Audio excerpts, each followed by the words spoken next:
I won't keep any of the money. I'll send the money to Elias because this is really important what we're doing tonight. The women that you hear in this poem are all about this tall.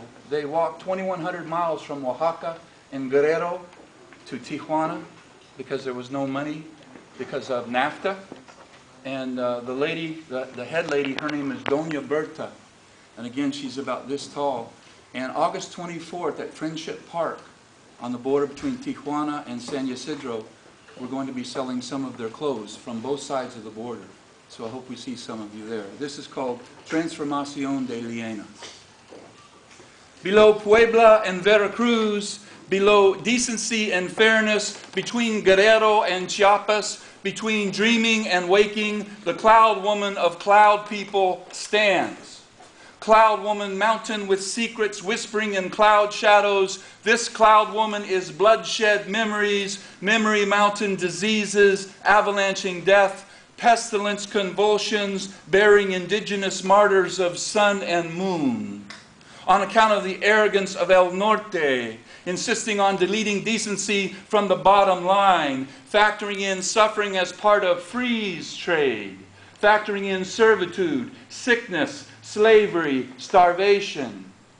Between hot sand beaches and cool cloud forests, between broken treaties and broken hearts, between empty promises and empty stomachs, Doña Berta, tall as a 10-year-old, worked all day, dawn to dusk in tropical fields where the sun beats so hot you forget you've been tired for 2 or 3 generations. You forget everything.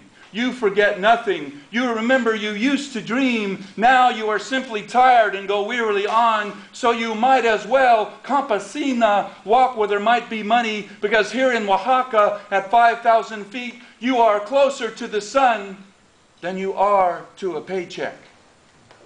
Between the Sierra Madre de Sur and the Sierra Madre de Oaxaca, between the rainforest and the cloud forest, between the left of Berrigan and the right of Bush, between dream and nightmare, between Temescal and Wounded Knee, between Vietnam and Iraq, she walked here. This cloud woman from Mixteca, she walked here 2,100 miles to sell gum in the hot sun, all day in the hot sun with skull smiles of sterile northern speculators mirrored in sunglasses of turistas de muertos. Waiting to cross La Frontera in cars burning gas looted from war in the Middle East, where the same machine that butchered her ancestors now butchers and burns with impunity. Between Morales and Chiapas, between the eagle and the venom snake, between 1988 and 2008, between the World Bank and the International Monetary Fund, between the death of Canasupo and the birth of NAFTA, between the Rio Grande and the Rio Papaloapan, indigenous people suffer. When the border mayor's wife picked a teacher to teach the Doña's women how to operate sewing machines, there were 8 machines to make traditional and modern clothes, covered with orange macrame cloth and a beige turtle for sticking pins, and up to 5 spools feeding the machines, feeding hope, cheating the maquiladoras, but some of the small spools stood empty like the stomachs of small children in Oaxaca, in Guerrero, and Chiapas. And you, sitting there, reading this poem, between your warm home and your 3 hot meals, between your compassion and your contempt, between your wonder and your worry, between your empathy and your apathy, did you know these tiny ancient Indian peoples are between the gag of Lady Justice and the bribe of brutal fascism, between the backstab of the World Bank and the throat cut of the International Monetary Fund, between the anchor of Doña Berta and the edge of the sweatshop cliff? The Mixteca people hold on to her hard-won wisdom, helping her people not fall over the edge to the waiting sweatshop. 15-hour days, no breaks, no hope. $10 days, no health care, no respect, no rights, no hope, because the boss man said, no money this week. The teacher of the machines is gone. The grant money the government of Mexico claimed was there to help the Mixteca sew their own clothes for sale is gone. Was this a ploy to manipulate Indians to sweatshops? Or was this a bureaucratic miscalculation? Between the hard line of neocon foreign policy and the soft touches of a Mixtec mother's love. Between workers' right and corporate insouciance. Between compassion and common sense. We know better and have too much abundance to ignore exploitation of the weak, the poor, the disenfranchised. Like in San Diego, when they put the freeways in, they went after the homes of the poor in the barrio because the poor didn't have resources to fight the pirates, the parasites, the goons, and the carpetbaggers, a.k.a. developers.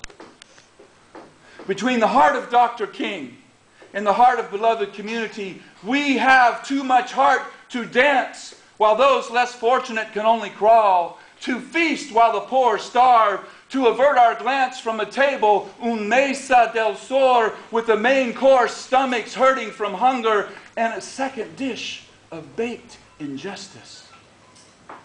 The mole from Oaxaca graces the tables of most in Mexico and El Norte, created by Mixteca.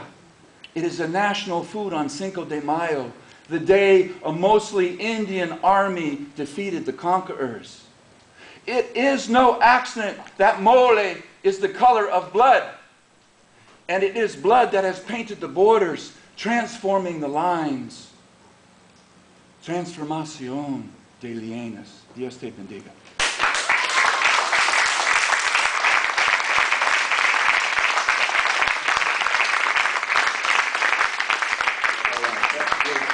Thank you very much, Jim. Jim also has a great website, right? Jim Moreno, What Happened to My Country, right? What was that title? What Happened to My Country? I like that one. That was excellent.